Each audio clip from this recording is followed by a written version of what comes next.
class is on mental health problems. Not many questions have been asked from this topic, but we will be dealing in detail about mental health problems which are important for you in your exam. Can you identify the common theme among all of these famous Indian personalities? I think all of you all will be able to identify them also. We have Anushka Sharma, who is a popular actress, Deepika Padukone, and Karan Johar. Can all of you all tell me what is the commonality between them? As you can see, all of them have had some problems with mental health, which goes to say that mental health is an important issue which can affect anybody. We have Anushka Sharma, who had suffered from anxiety disorder. We have Deepika Padukone, who has come out with depression, and Karan Johar with depression and anxiety. So whether rich or poor, mental health problems is a common problem which is faced by many people.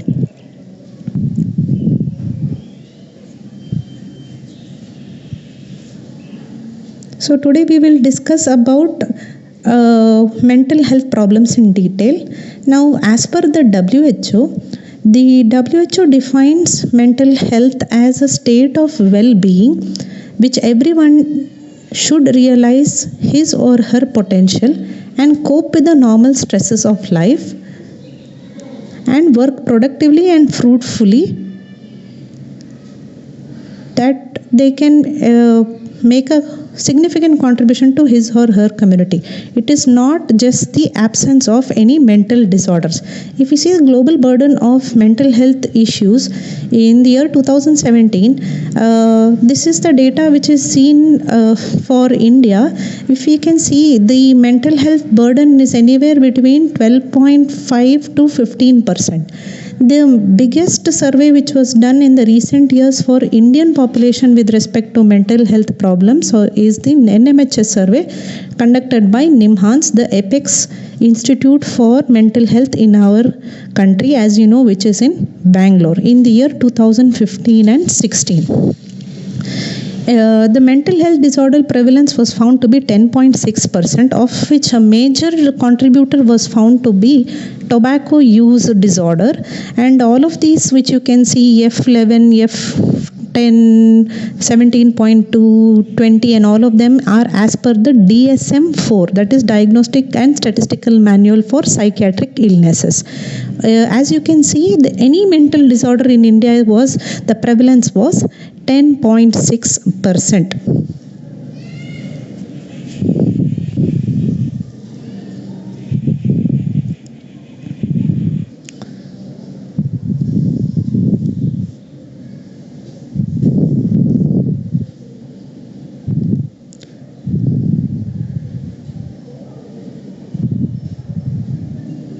If we see the next slide about the total mental morbidity, it is about 10.6, of which most of them are common mental disorders. That means they occur much more commonly than others, and the severe mental disorders which require in mental health related institution related rehabilitation is only 0.8%. That means 10 in every 100 individuals have the need for have common health problems, and 0.8% have problems with severe mental health. As we see history, mental illness was considered to be possession by devils, and because of this they used to be locked up and alienated from the rest of the society. However, in the 20th century, lot of advancements in the terms of development of drugs like insulin discovery, development of electroconvulsive therapy, which is called as electric shock therapy, and later on tranquilizers, made mental health more treatable, and in not only in a specific asylum but in any general hospital. So nowadays it is not considered that much of a stigma like before, and specialized mental hospitals, though they are present, admission and treatment need not always necessarily be done in an asylum. So what are the mental health characteristics of a mentally healthy person is that he or she feels comfortable of her or himself, has self-respect, and feels right towards others, feels that he or she is a part of the group, can like and trust others. He or she is able to meet demands of life, able to think for him or herself, take decisions, make reasonable goals, and is not bowled over easily by his or her emotions, angers, love, or guilt. Now, at any given point of us or time, not all of us will have all of the characteristics, but it is suffice to know that we do not have all of the wrong characteristics. We do not fulfill any of the 8 criteria in any given point of time. That is a warning sign of poor mental health, which include difficulty of sleep, lack of self-esteem, harming others, harming oneself, becoming isolated, losing touch of reality, substance abuse, losing temper, lack of self-respect. These are all some warning signs of mental health, poor mental health in an individual. So, as you can see, mental health illness warning signs, not all of them are very apparent. Mental health problems are those disorders where there is 3 things. There is a disturbance in thinking, mood, or behavior. This is very much in the context of one person's cultural beliefs and norms.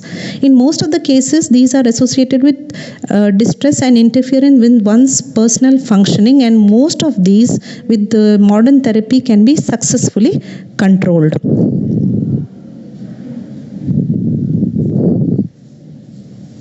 So the mental health problems are like an iceberg phenomenon. This is called as a Freud's mental health iceberg. If you see, the conscious mind is the one which is what we reveal to the others, like anger, outburst of emotions, etc.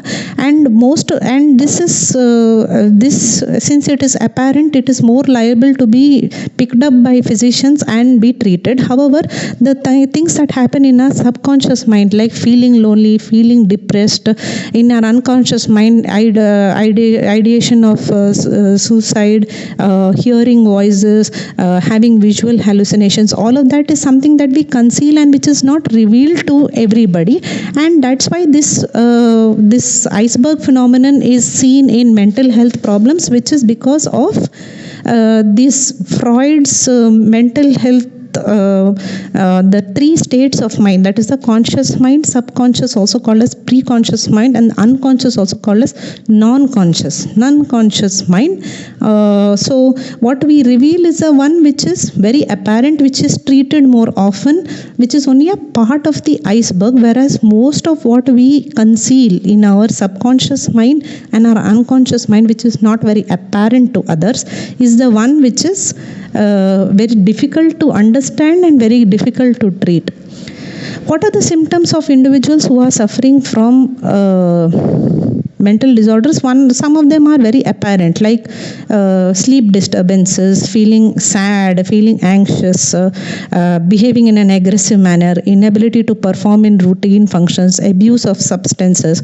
These are very apparent, whereas many of the things in the unconscious mind and the subconscious mind, like difficulty in thinking, abnormal beliefs, memory disturbance, seeing or hearing things that other people cannot, which are related to cognition and perception, these are the ones which are in the unconscious mind.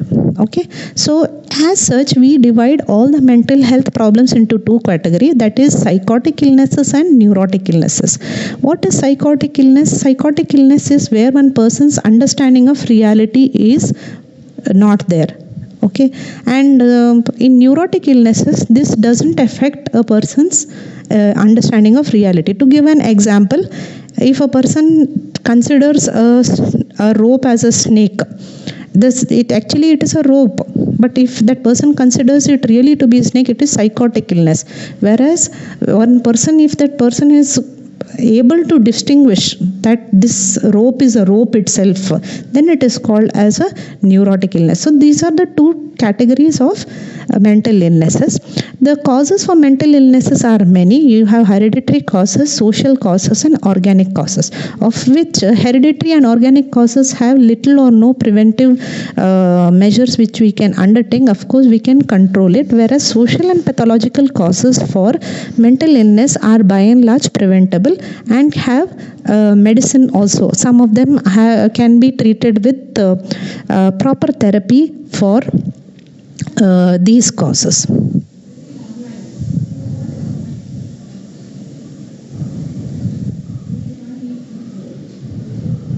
So what are the organic causes? We have cerebral arteriosclerosis, some tumors which affect neurological disorders, chronic diseases. Hereditary factors include some diseases like Down syndrome, Klinefelter syndrome, Prader-Willi syndrome, etc., which are usually presenting as mental retardation. Psychosocial factors like worries, anxieties, which are arising because of frustration, stress, unhappy marriages, broken homes, poverty, urbanization, economic insecurity, and all of that are psychosocial factors, which are by and large mostly preventable compared to organic disorders which affect the like cerebral arteriosclerosis and hereditary disorders.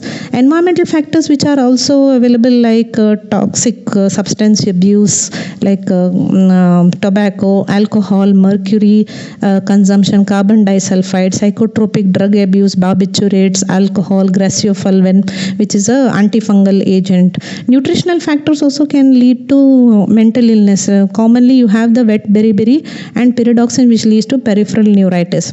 Iodine deficiency also is a preventable cause for mental retardation. Some diseases like measles, which causes subsclerosing panencephalitis, SSPE, and rubella, which affect the brain and the brain function, are considered as significant factors which contribute to mental illness. Others include traumatic road traffic accidents or occupational hazards and radiation related problems. The World Mental Health Day is celebrated every year on the 10th of October. This was first instituted by the World Federation for Mental Health along with WHO, that is World Health Organization. This is mainly to promote mental health and healthy behavior, and it is celebrated on 10th of October. Last year's theme was on suicide prevention. So this can be asked as an MCQ for y'all. So y'all can write it down. The themes for World Health Organization which were related to mental health was the recent one on 2017, which was on depression. Let's talk. Mental health in a changing world, the impact of culture and diversity. 2006 we had building awareness, reducing risk of mental illness and suicide. 2002 we had the effects of trauma and violence and children of adolescents. So these were the themes of WHO which were there, which are on mental health. However, prevention, and we'll come to the end of our this class, which is prevention and control of mental health problems. So the primordial prevention is to prevent the problems arising from substance abuse like alcohol and tobacco through legislative measures. Primary prevention through physical exercise, prevention of tobacco and alcohol consumption. Secondary is by early detection of mental disorders, mental health problems, and prompt detection and treatment of these mental health problems. And tertiary prevention is by de-addiction for substance abuse and treatment of mental health disorders. So what we have to remember is all of this is done at a tertiary level, need not, and a general hospital level, need not always be necessarily done in a mental health facility as such. Okay, so primordial prevention, primary prevention, secondary prevention, and tertiary prevention. Any question which is asked on this for 2 marks or 5 marks, you should be able to write based on this levels of prevention and mode of intervention. Okay, so basically what we do here is through legislative measures, health promotion, and behavioral specific protection is not there. We have health promotion, that is through physical exercise and meditation. As you know, that they are very preventive for all these mental health illnesses. Coming to the summary, mental health illnesses are common. We saw in the beginning, right? And it can affect anybody, but the problem is that it displays the iceberg phenomenon because of lot of stigma. In general, mental health problems are classified into psychotic and neurotic disorders, and World Mental Health Day is celebrated every year on the 10th of October, and last year's theme was on the suicide prevention in individuals for last year's theme, and the 2017 theme was on World Health Day was on depression. So this is for today's class. I hope you enjoyed it and will be able to answer questions arising from it. Thank you.